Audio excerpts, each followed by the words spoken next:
John Lee has a phrase that's worth thinking about. It's called concentration work. We come to concentration to rest, but for the mind really to rest, to have a sense of belonging here in the present moment, fully inhabiting the present moment, it often takes some work. The factors that do the work are directed thought and evaluation, keeping your mind directed to the breath and then evaluating how things are going as you try to settle down.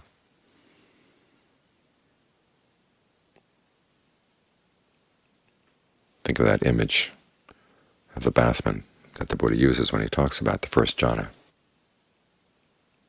working the water through that pile of bath powder.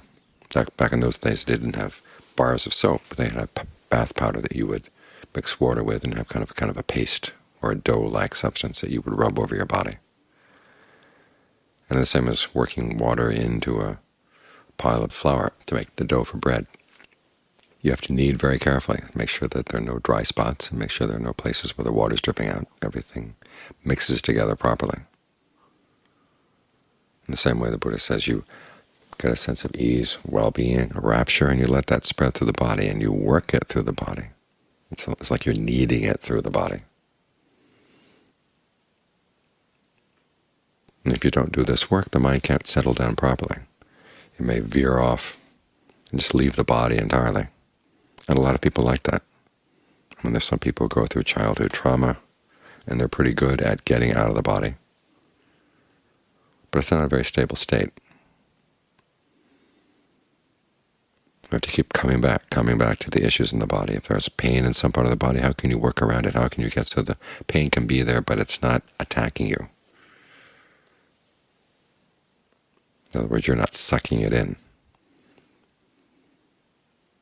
And it is possible when there's physical pain in the body for the mind to settle down in the body and yet not be pushed away by the pain. You learn to look at all the comfortable spots around the pain. There was that book they printed years ago called Drawing on the Right Side of the Brain, which they talked about how a good way to learn how to draw a sketch of somebody's face is not to focus on the eyes or the nose or the mouth or whatever, because we tend to have preconceived notions of what those look like. They said to look at the spaces between them. What is the shape? Say, if you're looking at somebody's face, what's the shape in the area between the nose and the eye, or between the nose and the lips, or the lips and the chin, or the eye and the eyebrow? In other words, you focus on all the parts of this face that you didn't focus on before, and that lets you see them more clearly. And it's a similar process here. There may be pain in the body, but instead of getting sucked into the pain, you focus on everything around the pain. You find that there is a sense of well-being there, and you can tap into that and then start letting that spread around. If there are patterns of tension around the pain, think of that sense of ease moving through. Think of the breath as able to go through mountains. In other words, go through the solid parts or solid-seeming parts of the pain, realizing they're not so solid as they may have originally seemed. They're a lot more porous. And as you're working through the body in this way, sometimes you find old issues come up, because a lot of times memories get locked into some part of the body. And a sudden memory of something happening in your childhood will come up. One time I was working on chronic pain I had in my foot, and all of a sudden there was a release, and I had this sudden memory of when I was 6 years old, and it jumped out of the second story of our barn and onto a pile of hay, and it turned out there was a nail in the hay. I've been carrying around the somatic memory of that since I was 6. And working through the tension around there allowed it to release. Now sometimes it's not a physical trauma, sometimes it's a mental trauma that you're going to have. And so you have to be prepared that there will be things coming up in the meditation, old memories that you'd rather not have to remember. But if you have a sense of stability in the rest of the body and a sense of stability in your mind, you can allow them to come and wash over you and then pass by, be gone. So it takes work to settle down in the body, because there's not just physical pain here, and there's not just the issue of distraction. Sometimes some old things are buried in here. you're given the tools to work with them. Tools not only in the concentration, but also the teachings on karma. When you come up against something that's unpleasant from the past, you have to remind yourself, okay, there was some karma involved. You don't have to go into all the details, but just say that there must have been some karmic process going on there. Learn to accept it, and it's a lot easier to handle that way. And as you work through these things, then you find the mind can settle down more firmly in the present moment and really inhabit the body.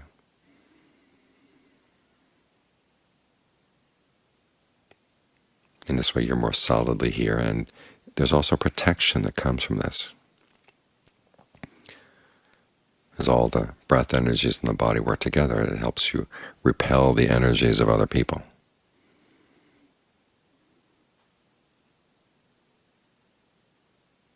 There was a woman who came to meditate at the monastery one time. A friend of hers was working in the kitchen, and she had told Ajahn Fuang that this other friend, the woman who was coming, had had a chronic problem in her meditation, that every time she sat down to meditate, she'd start shaking.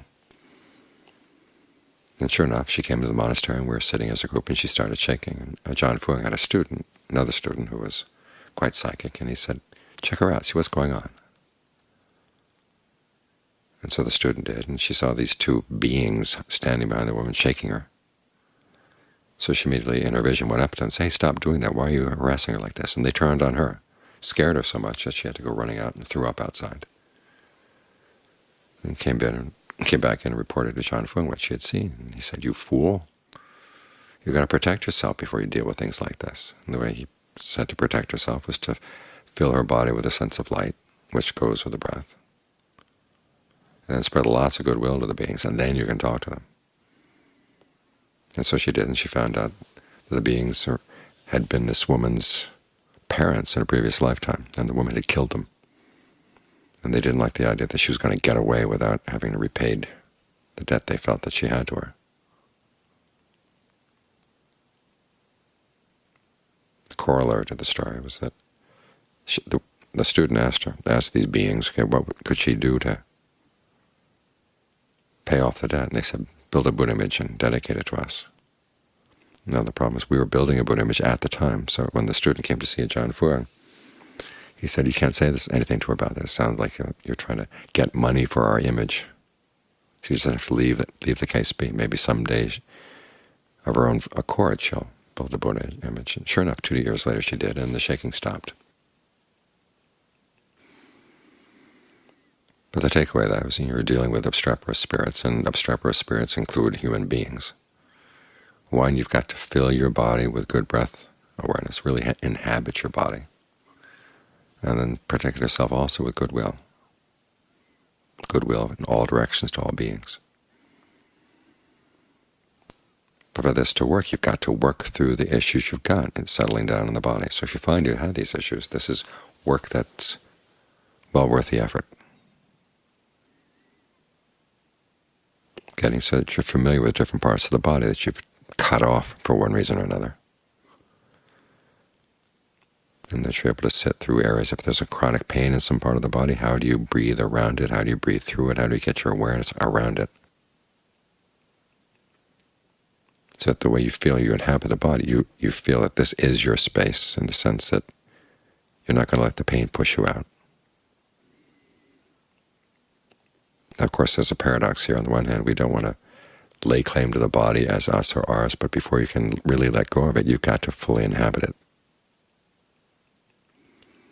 Make use of this space, because only if you can fully inhabit this space can you be fully at ease with your own mind, and that's when the mind can really settle down.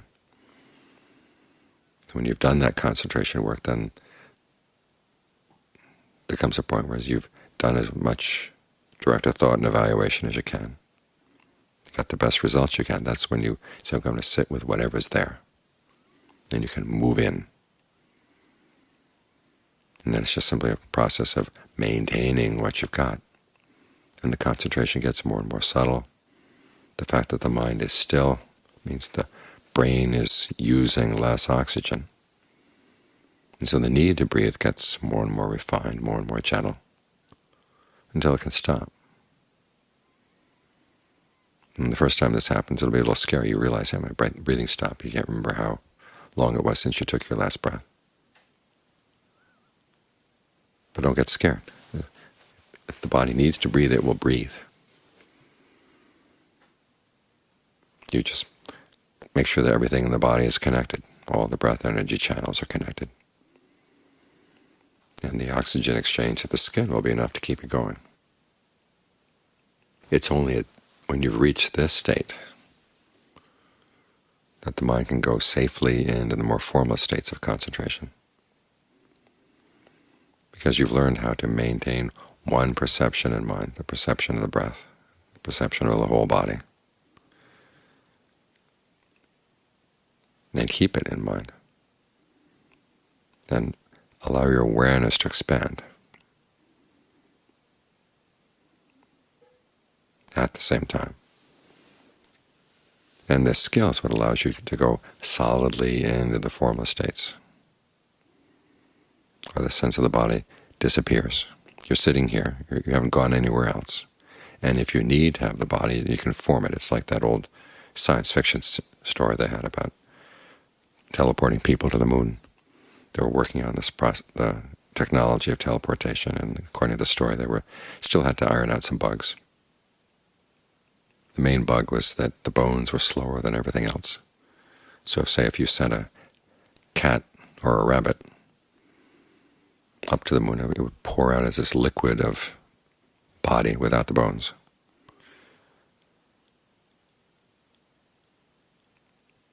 And then you'd have this bowl full of cat until the bones arrived. And if the cat, before the bones came, needed something, it would, suddenly it would show its mouth, and it could form itself into a mouth for a while.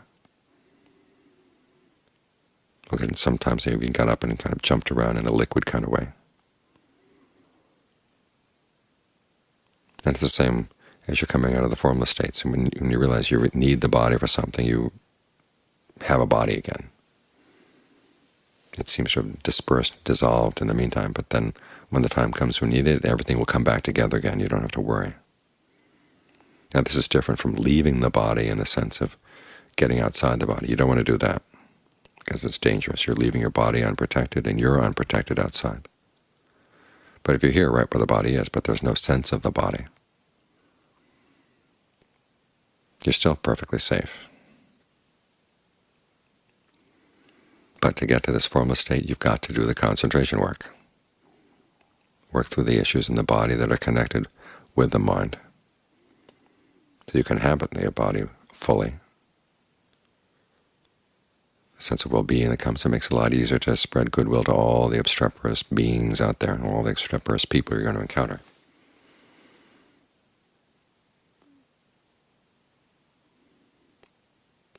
And it's when you've done the work, that's when you can rest. And John Lee talks about the formless states as being like someone who's done a job and now they're living off their pension. Whereas being in the form states of jhana, that's like continuing to work and getting your salary and enjoying it at the same time. So this is where the real work is done.